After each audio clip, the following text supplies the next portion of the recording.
The RMS Titanic, once hailed as a marvel of engineering, met a tragic end after striking a big iceberg on the night of April 15, 1912. Over 1,500 lives were lost out of the 2,224 on board, marking it as one of the deadliest maritime disasters in history. More than a century later, its legacy still grips the world. From the ocean floor, where the great ship rests, countless haunting artifacts have surfaced, each one carrying the weight of sorrow, survival, and mystery. In this deep dive, we're uncovering the top 15 terrifying things recovered from the Titanic.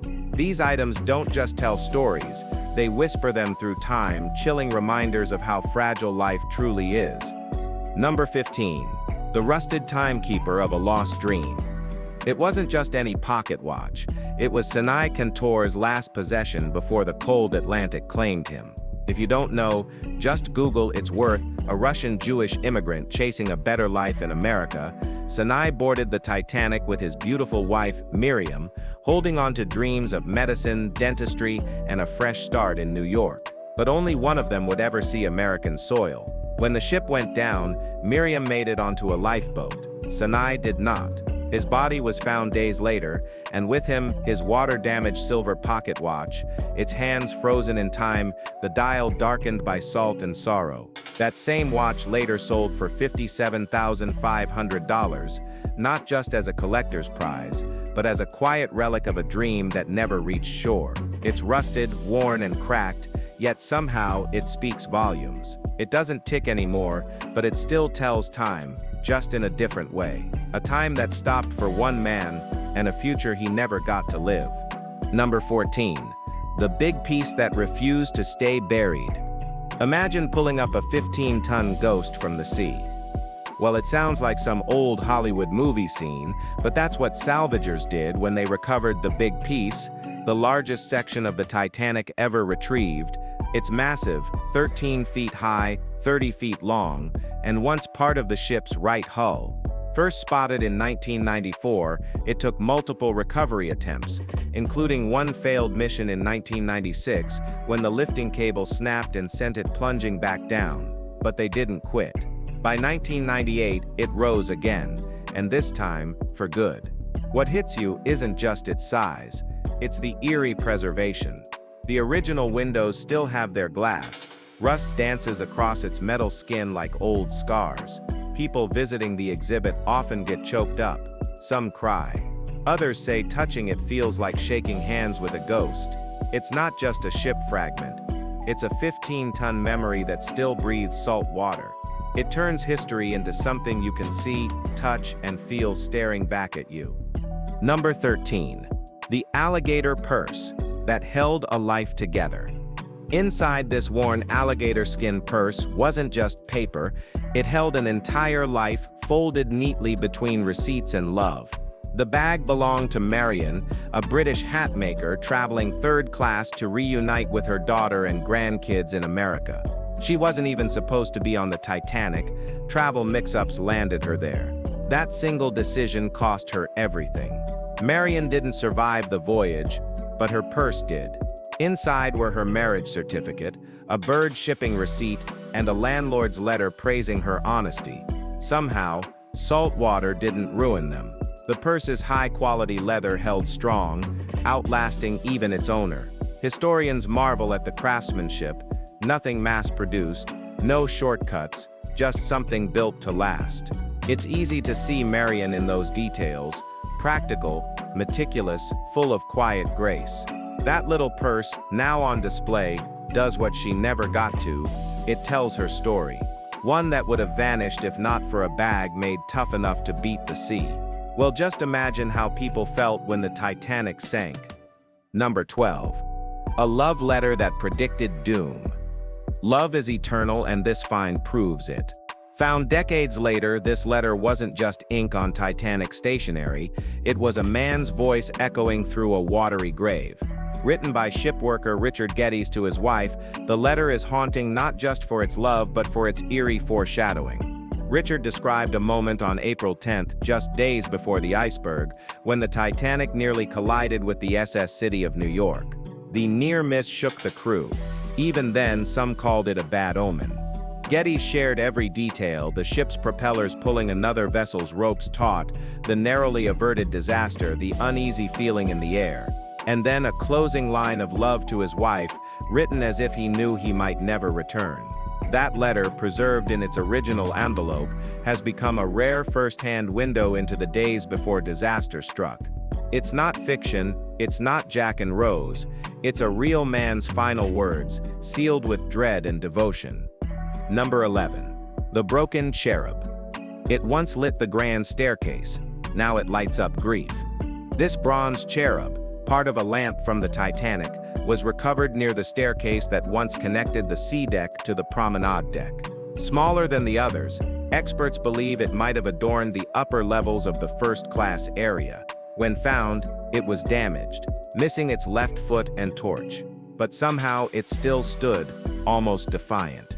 After James Cameron's film, the cherub became symbolic of the ship's romance and tragedy. But there's more to it than movie magic. In religious iconography, cherubs are divine protectors, messengers of God. So its presence in the wreckage hits differently. Was it just decor, or a silent witness to human pride and divine irony? Some say it's a reminder, no ship is unsinkable. Today it's not just a relic.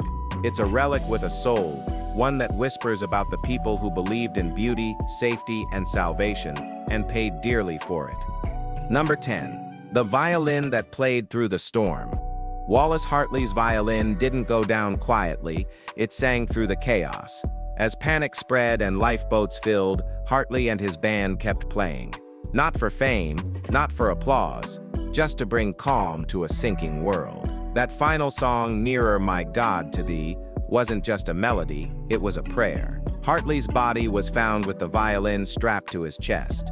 The wood, warped by seawater, still held the soul of that moment. Decades later, the violin became one of the most emotional artifacts from the wreck. And in 2013, it sold for a staggering £1.7 million.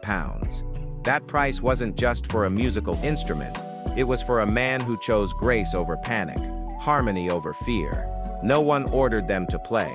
They did it because they knew that in the darkest moment, people needed beauty.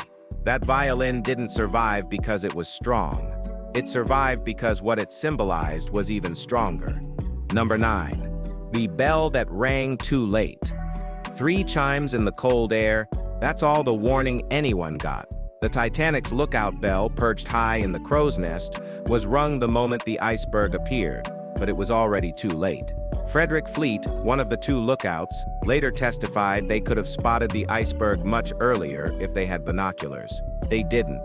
The bell was their only voice. And on April 14, 1912, that voice couldn't shout loud enough.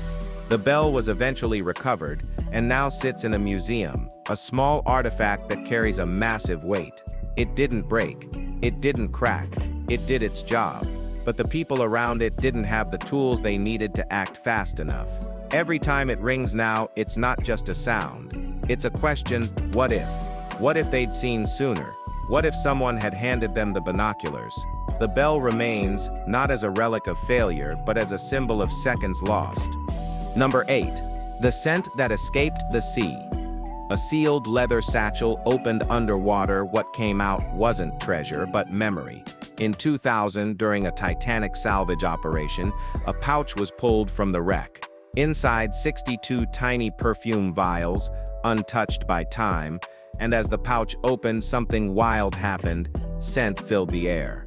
Real Edwardian perfume. The vials had belonged to Adolf Saalfeld, a 47-year-old perfume maker from Manchester.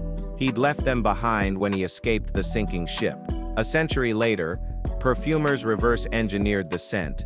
They called it Legacy 1912. Notes of lemon, neroli, rose, and amber. Every spray tells a story of lost opulence. The packaging, modeled after a recovered door from the wreck. It's a strange twist of fate. The man escaped, but his craft remained buried, waiting to be smelled again. The sea couldn't drown it. Now in a bottle you can hold, a scent that once floated through Titanic's first-class halls lives on. Its history, not rid, but inhaled. Number 7. the final menu before the world changed. People ate like royalty on the Titanic, right up until the moment everything went quiet.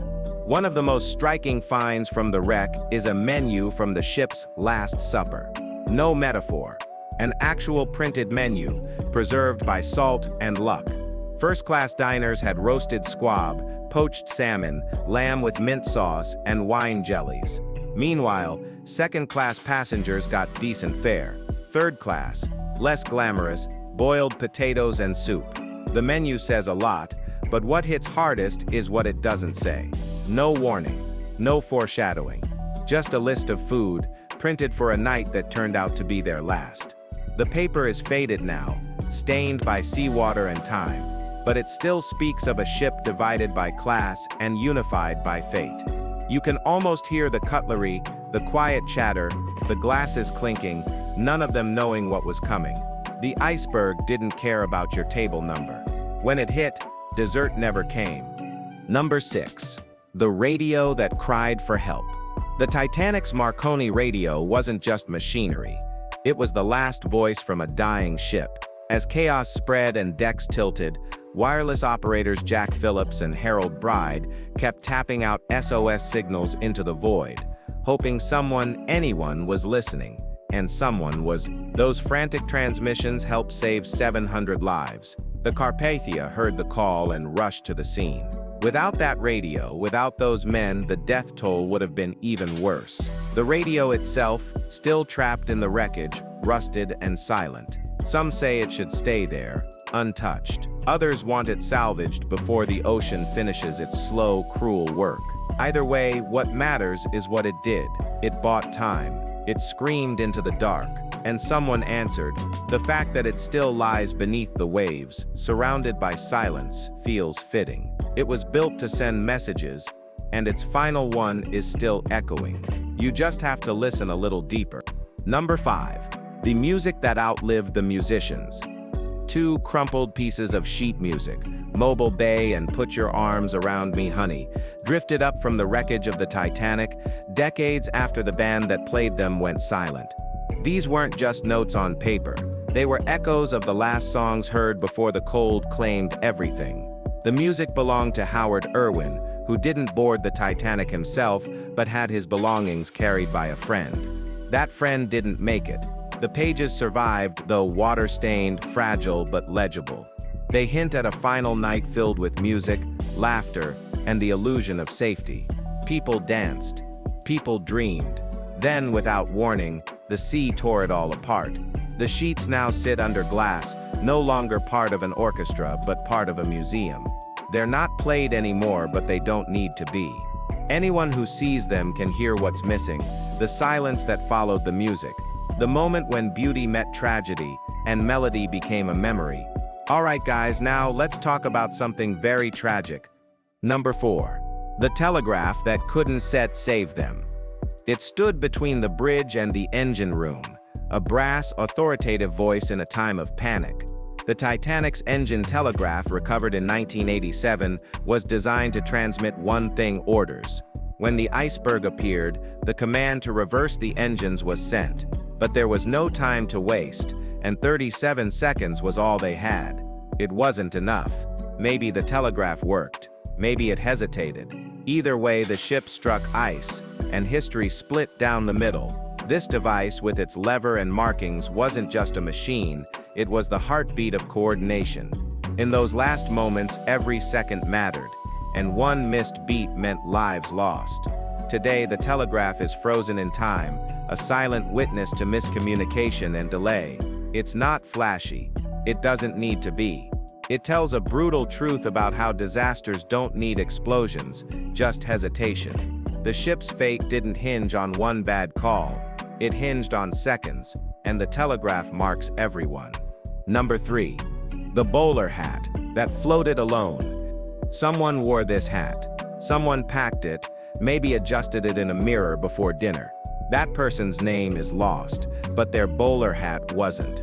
Recovered in 1993, it's still remarkably intact. Soft brim, rounded crown, and a quiet air of sadness.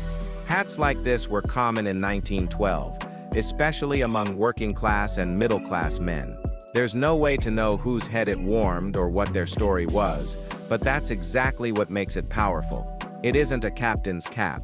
It isn't a jewel or an instrument. It's ordinary, and that's what gives it weight. Because the Titanic wasn't just a floating palace, it was filled with everyday people chasing extraordinary dreams.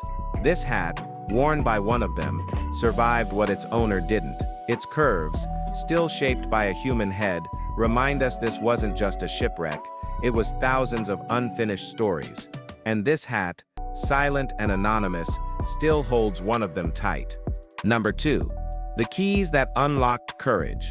Samuel Hemings didn't need to be a hero, but when the ship began to die, he used his keys to access the lanterns, crucial in guiding panicked passengers to the lifeboats. He survived that night, but he carried those keys for the rest of his life. Later passed through his family, and they eventually resurfaced and sold for over $100,000. Not because they were gold, not because they were rare, but because they mattered. These weren't ornamental, they were tools of light in total darkness. In the final hours, when orders turned to shouting and steel bent like paper, Hemings stayed focused. He didn't run. He ran toward the problem. The keys are small, worn, and slightly corroded, but they're a symbol of quiet bravery. They didn't stop the sinking, but they helped light the path out. That's what makes them priceless. They don't belong in a safe. They belong in memory, passed down like a torch from one generation to the next. Number 1. A shoe that didn't walk away. Some artifacts shout, others whisper. This one, just a single man's shoe, doesn't say much, but it doesn't have to. Torn and decayed, the leather barely holds its shape, yet it hits harder than any grand relic. It's a reminder that among the chandeliers and violins, there were people just trying to survive. This shoe once carried someone who had plans, maybe to start a business, reunite with family, or just build something new in America. They didn't make it, but the shoe did. Preserved in a condition that feels too fragile for something that's seen so much, it stands as a final footprint on a story that ended too soon. No name attached, no plaque with a backstory, just a worn-down relic that pulls Titanic out of textbooks and drops it right into your chest. The numbers are staggering, over 1,500 dead, but this one shoe says something those numbers never could. It belonged to someone who mattered. If you've enjoyed this video, be sure to like, share, and subscribe. Thanks for tuning in, and we'll see you soon in the next one.